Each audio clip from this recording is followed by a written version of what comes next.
Let's start with Hinduism. What is Hinduism?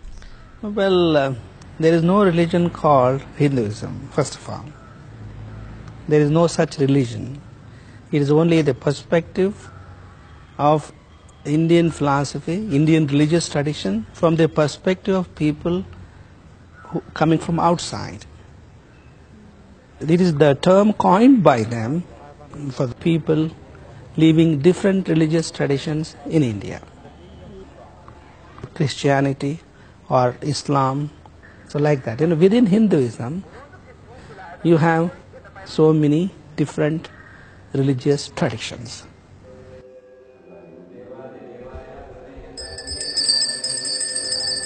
What is unique about the faith tradition that you practice here? The name of my tradition Yes. is called Shaivism or Lingayatism.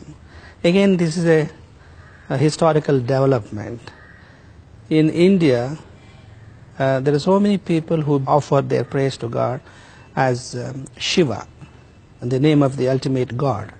So the followers of Shiva are known as Shaivas. And the same God is named as Vishnu by the followers of Vishnu. And they are called as Vaishnavas, depending on the name that you give to God. Like Christ, we are Christians. So we call God as Shiva. And there are different streams of Shaiva tradition. If you go to Tamil Nadu, you have Shaiva Siddhanta. So you have Kashmir Shaivism in Kashmir. In Karnataka, the large number of people, they belong to this tradition called Shaivism or Lingayatism. Lingayatism because we carry the symbol of God on our chest. It's called Linga. That is why we have another name called Lingayats. Can you explain how that works? Yeah. Shaivas, they have temples. All Shaivas go to temples. And in the same temple you have Shivalinga. And you might have seen Nandi, the bull, looking at the Linga. There is a custom that the devotees who go to temple, they hold the horns of the Nandi and look through the Shivalinga. The devotees think that they get a good merit. The concept behind this, I will start from that, then come to my tradition. In the old Shaiva philosophy, there were three principles: Pashu, Pati, and Pasha. Pashu means beast, animal. Pati means the master of that beast. And Pasha is the fetter, rope. Like a villager, like a farmer, ties the animals with the rope. In this world, the human beings are like animals. The master of these cattle is God, is Pati. And the rope is this worldly life. God has bound you with the rope of this worldly life. Just like the cow looks at its master to get relieved of the knots, of the ties. So also the individual human being is supposed to look at God to get relieved of this bondage. The bull in the Shaiva temple represents the human being, and the Shivalinga represents God. So just like the Nandi looks at the Shivalinga all the time, so also you are supposed to think of God in your daily life in order to get relieved of the bondage. So when you hold the horn, you are supposed to identify yourself with that bull, Nandi. So later on, the temples, which were the centers for philosophical teachings, slowly became a place of discrimination between human beings. People belonging to lower caste, lower strata of society were kept at a distance. So our tradition in the 12th century, which was led by Basavanna, he came from higher caste. Although he had all the privileges, but he identified himself not with the upper class, higher caste people, but with the people who are downtrodden, who are subjugated to all sorts of discriminations.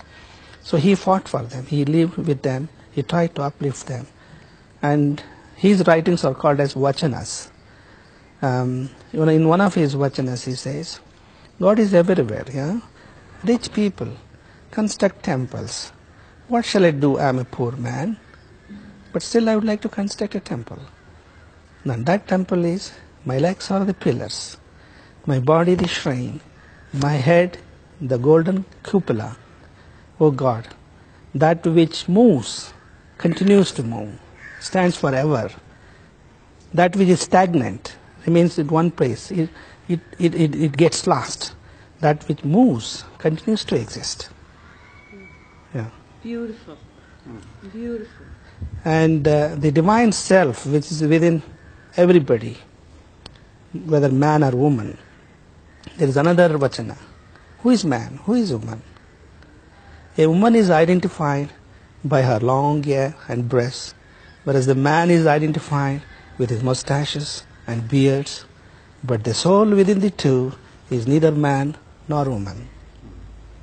So that is the divine spirit that exists in every human being, whether he is a woman or a man, whether he is a Brahmin or an Arijan, an Pariah. So everybody should have equal opportunity to realize his own self. So with this in view, so Basavarna, he brought a new outlook for human life. And then the symbol of God, the believer of our tradition, everybody, boy or girl, woman or man, they get this symbol. It's called linga, I don't know whether I don't think you have seen. Have you seen that? Someone showed us this. Really? No. So everybody carries like this. This is only a box. So inside this we keep the symbol of God, Ishtalinga. The linga in the temple is also called linga. That is Thavara linga. Whereas the linga which we keep and carry on our body is called Ishtalinga, the personal linga. And it is kept inside this. And we open it only during the prayers. And then we take it out, place it on our palm, and go on meditating. You might have seen my predecessor's statue there, how we offer prayers. When woman gets, girl also gets like that. That's a beautiful concept.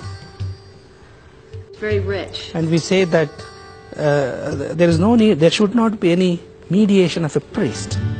The relationship between husband and wife is very personal, very personal. You don't need the mediation of any other person to love.